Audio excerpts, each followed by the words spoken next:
Est-ce que tu pourrais me faire une config à 2000 €? J'avais vu la RTX 4070 Ti Supreme X et le Ryzen 7 7800 X 3D. Bien sûr, je te fais ça tout de suite. Passons à la vidéo. Avant de commencer, si vous appréciez le contenu, n'hésitez pas à lâcher un pouce bleu et à vous abonner à la chaîne. Ça fera extrêmement plaisir et ça m'aide énormément pour confectionner de nouvelles vidéos. Allez, on commence avec l'AMD Ryzen 7 7800 X 3D pour 446,80 €. Bon, j'ai pris ce processeur comme mentionné dans le commentaire. C'est un excellent processeur pour faire du gaming et de l'applicatif. On a un processeur avec 8 cœurs et 16 threads et la fréquence du processeur pour aller jusqu'à 5 GHz.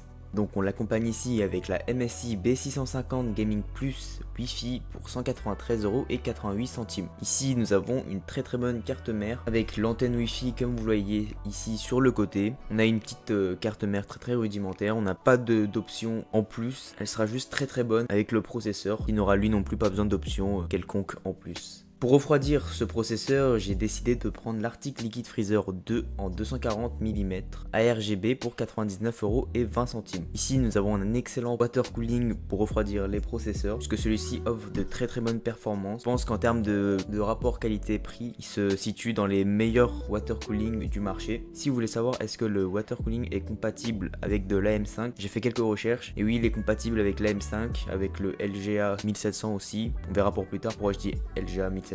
Mais pour l'instant, on sait qu'il est compatible avec de l'AM5. Après cela, j'ai décidé de choisir les RAM et ici nous avons les Lexar Ares en DDR5 avec un kit de 32 Go 2x16 pour 137,99 €. Ici nous avons d'excellentes RAM pour faire du gaming. On a aussi ici l'AMD Expo pour avoir plus de performance au niveau des Hertz. Donc oui, si vous prenez du Intel ça va être un peu plus compliqué, mais c'est pas si grave que ça. Mais sinon ça reste de très bonnes RAM pour votre config et ce sera de la DDR5 d'excellente qualité.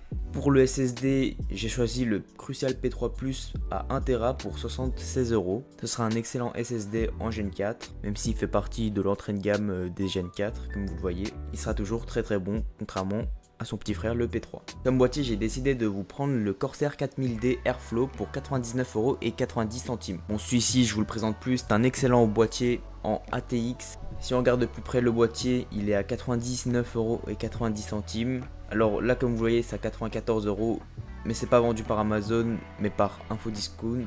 Donc j'ai décidé de vous choisir le vendeur Amazon pour permettre un meilleur SAV s'il y a des problèmes. Mais au niveau du boîtier, si on regarde, on a une petite façade mèche assez qualitative. Celui-ci pourra accueillir 3 ventilos de 120 mm ou 2 ventilos de 140. Mais bon, la plupart des gens prennent du 120.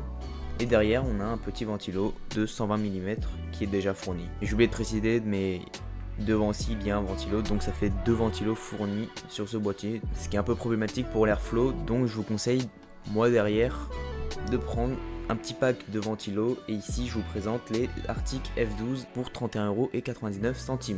Après cela, il nous faut bien sûr une alimentation pour la config. Et ici j'ai choisi la MSI Mag A750 GL pour 107,95 €. On a une excellente alimentation pour cette configuration puisqu'on a un très bon bloc à 750 watts avec du 80 plus Gold et en full modulaire. MSI font d'excellentes alimentations, je peux vous le garantir. Et en parlant de garantie, celle-ci est garantie de 7 ans. Pour finir, nous avons la MSI RTX 4070 Ti Gaming X pour 924,98 €. Bon, on a une très bonne carte graphique, un peu chère quand même, qui pourra vous faire jouer en 1080p en 2K et en 4K. Avec l'encodeur, vous pourrez faire du stream ou des vidéos, ce sera parfait. Que je pense que la personne qui m'a demandé ça voudrait sans doute faire de l'applicatif ou du streaming, puisque sinon on prend pas de RTX, on prend plutôt de l'AMD. Mais sinon la config est très bonne.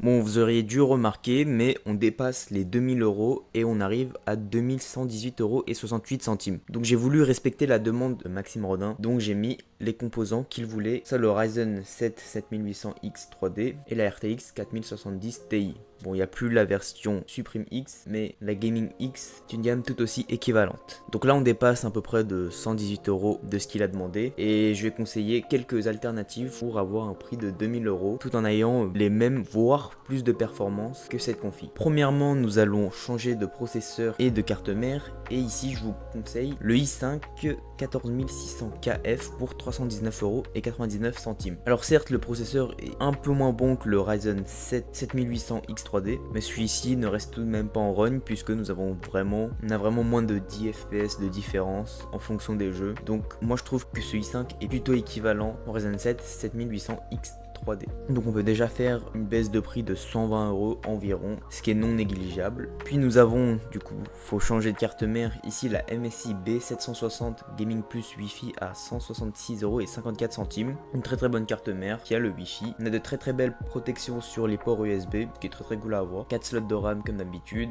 les slots pour la carte graphique et pour le SSD, c'est toujours ça de prix.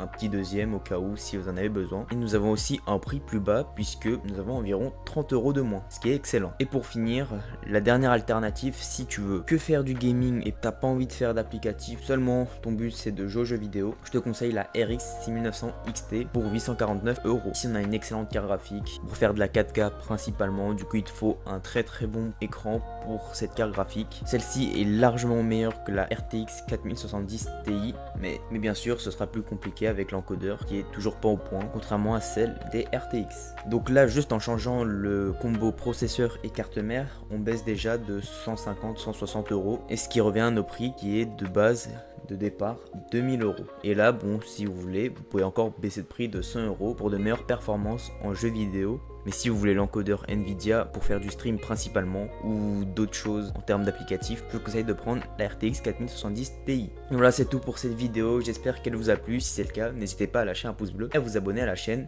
Moi, je vous retrouve pour une prochaine vidéo. Allez, ciao!